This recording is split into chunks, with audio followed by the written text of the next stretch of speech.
Today's topic, new attending physicians pay jump.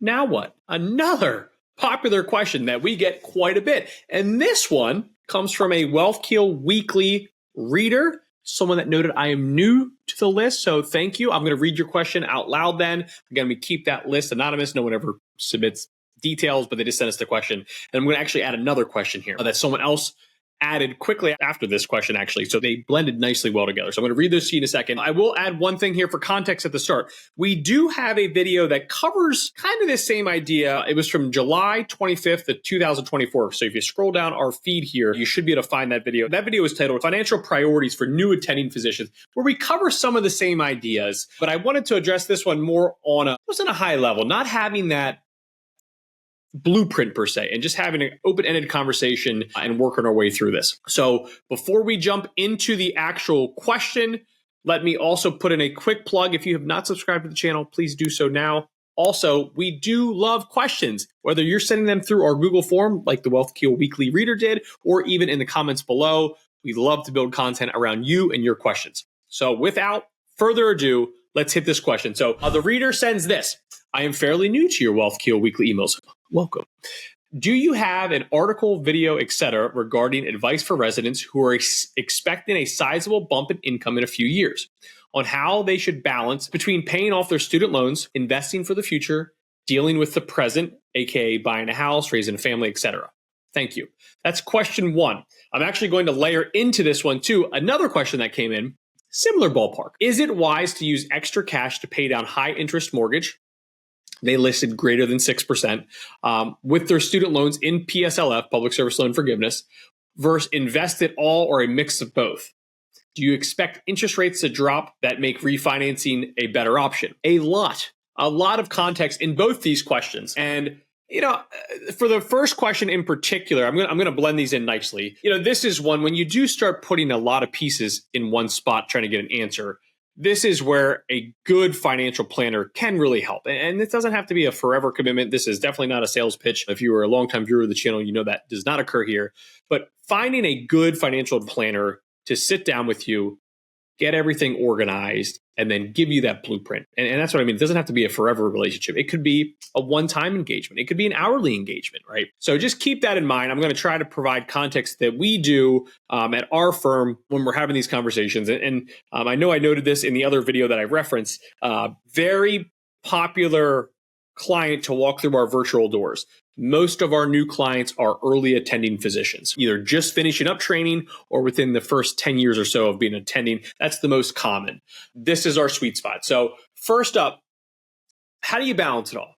This is where that total plan can be really helpful. For most people, it's going to be a mix. And even going to that second question, it's very rarely an all or none type of situation. So if I'm sitting here speaking to this individual and they say, hey, I got student loans, I still want to save for the future, but we also got some stuff on the near term. We want to buy a house someday. We want to raise a family. Here are my top notes to think about. Let's start with student loans, right? Student loans, as I'm recording this in late November of 24, we don't really know what the future looks like, especially for programs like public service loan forgiveness. While I do believe public service loan forgiveness is here for forever, it's not going anywhere. Just the route that you take to get there is likely going to look dramatically different here in the next few months compared to what it did maybe a few years ago. So being aware of that. The other thing is I have to make an assumption here, but I'm going to give you both routes. With student loans, if you are going for public service loan forgiveness, the good news is your path is kind of set. You don't have to overthink student loans. If you're going for public service loan forgiveness, you want to make sure you're in the proper payment plan. You want to make sure you're filing your taxes properly every year in terms of married filing jointly, married filing separately. And you want to make sure you're certifying your payments every single year. Whenever you got to certify your income, certify your payments. Certify your income, certify your payments. Always trying to keep that tally very fresh. That's the easy student loans. And why do I say it's easy? Well, because we know the amount. There's no overthinking. Uncle Sam does not come over and give you a high five if you paid extra on public service loan forgiveness. You're going to plug in your IBR, your income-based repayment plan. You're going to use that number and you're going to work with that until you hit the magical 120. Problem solved. Now, if you have private loans, this is where it can really depend on some things. And this is where, from our side of it, when we're trying to blend in, not even as much the investing part of the conversation, but how do we balance buying a home, and also not having student loans forever, more that personal side per se. We usually will approach it in, hey, we want to have these loans paid off in 10 years or less. Maybe it's 5 years. Clearly, the balance is really important here. It also depends on current income and your goals. But for most physicians, we're going to make a pretty solid assumption that you have very solid household income. Now, again, depending on where you live in the country, that can mean a lot of different things. But for the bulk of you, we'll stick with that. You should be able to get those student loans paid off and out of your way if you're not going for any of the federal programs no longer than 10 years. I could probably make a case for 5 years, but again, it depends on how many things you're balancing. If you're sitting there as a physician, you're like, well, I don't plan to get married anytime soon. I don't plan to have kids. I'm making $300,000, $400,000 per year. I don't really have a lot of other major expenses. Crank away. But if you're like, hey, I'm married. We already had 2 kids while we were in training. We're expecting our 3rd. We want to buy a home. There's a much larger balancing act here. And there's deeper conversations to be had there. So I'm trying to keep this open-ended on how to think through student loans. So there's really your 2 routes on student loans in terms of balancing. PSLF, which I'm going to assume is the most common forgiveness route for our physicians here, that will give you your number. Outside of that, you got to find that sweet spot, ideally no longer than 10 years. In a perfect world, maybe less than 5 years on getting those out of your way. So for us, we think of that as what we call top-down budgeting. We love top-down budgeting. So that would be a top of budget item. We know, okay, here's my money that's coming in. This number is really important. It needs to be very high up there because I need to either get PSLF or I want to get my loans paid off. All right. So that's one way to think about the student loan part of his question. All right. Next up, we have investing for the future. I'm going to come back to that one. Oddly enough, I think that one is actually I think that's the easier part of the problem here, or the equation. I should maybe word is that. It's definitely not a problem, part of the equation. Now, dealing with the present, buying a home, raising a family, this one's really important. I'd say buying a home is probably the most common goal we see for a lot of our clients coming out of training. One, I was here when I was growing up. Then I went here for college. Then I went here for medical school. Then I had my residency here and I had my fellowship here. I'd like to stop calling the moving company now. So how can I lay down some roots? So buying a home, very high on that list. Now, the good news is we won't go on a whole tangent here on physician mortgages, but you do have a neat little thing in your back pocket called a physician mortgage. And what does that mean? Well, it means that you likely can put a much smaller down payment, possibly a $0 down payment, and still go buy a home. It doesn't mean it's a good idea. It doesn't mean it's perfect for you because it has the word physician in it, but just keep that in mind. So a lot of times when we sit with clients, and this is a goal, we want to start putting some money away. We put this at the top of the budget again. If you let the money sit in your checking account for too long, we're all humans, you will use it. So adding some actual goals, and you got to make them achievable, for lack of better words. So if you say like, hey, I want to have $50,000 put away in the next 2 years to buy my home, you got to work it backwards and say, all right, I got 24 months to do it. 50,000 divided by 24, I'm going to say it's around $2,000 a month, right? You need to get that in there.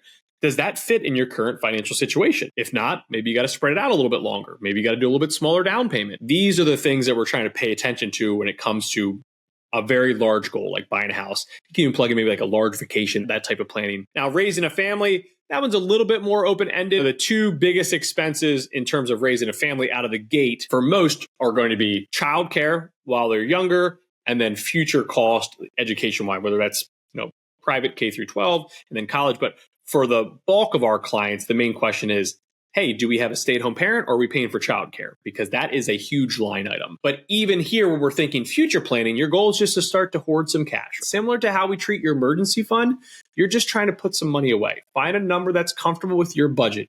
Is it $250 a month? Is it $500 a month? Is it $1,000? Is it more than that?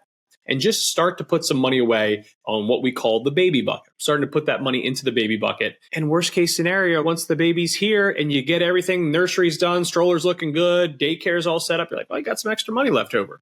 Well, you can either move this back to you guys. You could also maybe put it into a 529 plan. You could keep it there because there's going to be other expenses because these little critters, they do cost some money. You get into summer camps, you get into all of it, right? So just starting to put some money away is the main thing to keep an eye on there.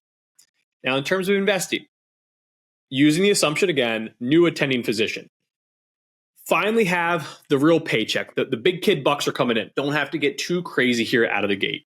For most of our new attending physicians, I always say, if you can do these 2 things, you'll be in a pretty darn good spot, assuming you have a pretty normal standard of living in the future, retirement, which again, that's really hard to look at many decades down the line.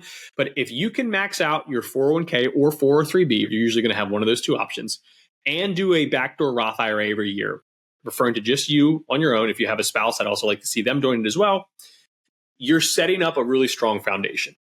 Now, when do you need to do more? Well, if you're sitting there and you're saying, well, listen, I plan a yacht, I love caviar, and I want to do all this in retirement, that's not going to cut it. You're going to have to save a lot more than that. Or if you're like, hey, emergency medicine doc, I can't do this until I'm 70. I can't be running down hallways. It's too much. I need to cut this back. Maybe it's retirement, maybe it's a change of pace. But if you're pushing for an earlier financial independence, the earlier you push that, you will have to save more aggressively. And this is where, maybe there's a 457B. Again, always keep an eye on government first. Non-government 457B plans. This is where taxable brokerage accounts are really popular. There's no rules on how much you can put into it. But at least as a foundational piece of advice, for the bulk of you getting that first new attending paycheck, aim for maxing out your 403B or 401k and a backdoor Roth IRA every year. That's at least a starting point. You likely will need to do more or want to do more to give yourself more options, but that is a good starting spot. So those should be the good mix in there. Keep some flexibility.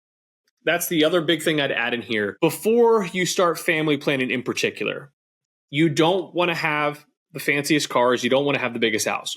Why? Because you are just shrinking your discretionary spending. Whether you want to travel with or without kids, or again, I keep coming back to family planning, kids do add in added expenses. They're worth every penny times a million of it, but having flexibility in your budget pre-kids allows you to have more flexibility post-kids. Even if it's just taking a little bit of extra time off, or maybe cutting back to finally 0.8 FTE or 0.6 FTE and still making things work. Keeping flexibility in your numbers pre-kids is really important. So when we get into that family planning conversation, that's another thing we really like to emphasize, because buying a house that's too big right now, that's not an easy one to get out of. You can't fix that quickly. Buying fancy cars, while you can technically turn that around somewhat quickly, those are things to certainly keep an eye on. So some tidbits there. Second part of the question. If you have extra cash, so this can apply to both. You either have, maybe you've been an attending physician for 10 years now, but you just got a good pay increase. You're thinking, hey, what do I do here? Or new attending physician in general. Hey, I have extra money. I already bought a home. What do I do? So this individual's main questions were, I have a high rate mortgage. They noted greater than 6%. Let's just say it's around 6% for the conversation. That's high in today's terms, again, late 2024, because we saw all of our friends just locked in 3% a few years ago. But in terms of historical data, 6% is still not bad. I mean, heck, even when I'm recording this, current 30-year average is still right around like 7.5%. So it's not horrible. Now, what we usually like to do is have the conversation of, can you beat that in the market? 6% is one of those numbers. Over full market cycles, 8 to 10 years. This is not quick. Should you beat 6%? You should. Now, can there be very bad times? Certainly can be. Could you be lower than 6%? Certainly. But if you play the odds over a long period of time, you should beat that. But this is where the conversation has changed. When we went back and rates were 3%, it was like a no-brainer. Right? You should definitely beat that. When you get 6, 7, 8, it's now a conversation. But even at that rate, I wouldn't be going too crazy on my mortgage. If you want to round up a little bit, your payment was supposed to be $2,200. You say I want to make it $2,500. Something like that. I think that makes a lot of sense there. And this is also another personal conversation. If you just hate the idea of having a mortgage and you want to get it out of your way and it bothers you, we would have that conversation with a client on like, hey, it might make sense to go a little bit harder, as long as you're taking care of all your other savings goals. And that's the main thing here. When they kind of say paying more on the mortgage, they did note student loans from PSLF, so we kind of have our built-in number, right? Invest it all or a mix of both. This is 100%, almost 99% of the time. There's probably one-offs here and there that you can make a case for it. It's a mix of both. You're not going to put all your extra money into the mortgage. You're not going to put all your extra money into the market. It's likely a mix of the two. At that 6%, like I said, I'd add a little bit more to it, assuming that you're okay with the idea of debt longer term. I wouldn't say, hey, I'm putting everything into that. Because historically, long term, should you beat that number in the market, you should.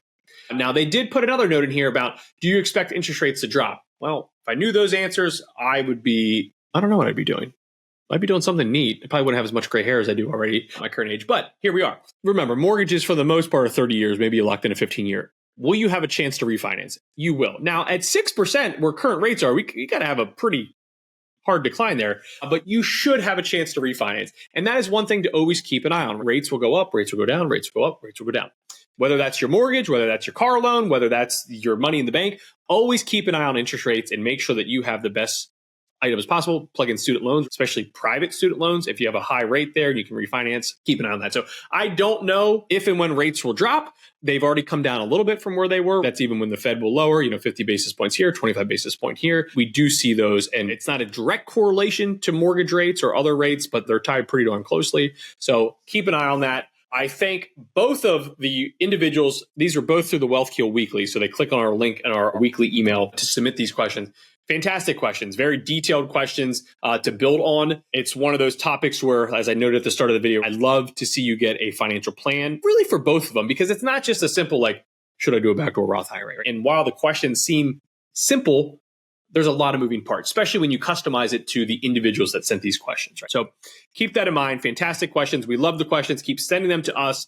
It is much more exciting for myself to create content around your questions. So please send those our way. As always, thanks for hanging out with me for the last 15 minutes or so. If you have not subscribed, you get one more chance right now. Go ahead, subscribe. Click on the bell icon. You get a notification every time we release a new video. Again, I thank you for tuning in today, and I will catch you on the next video.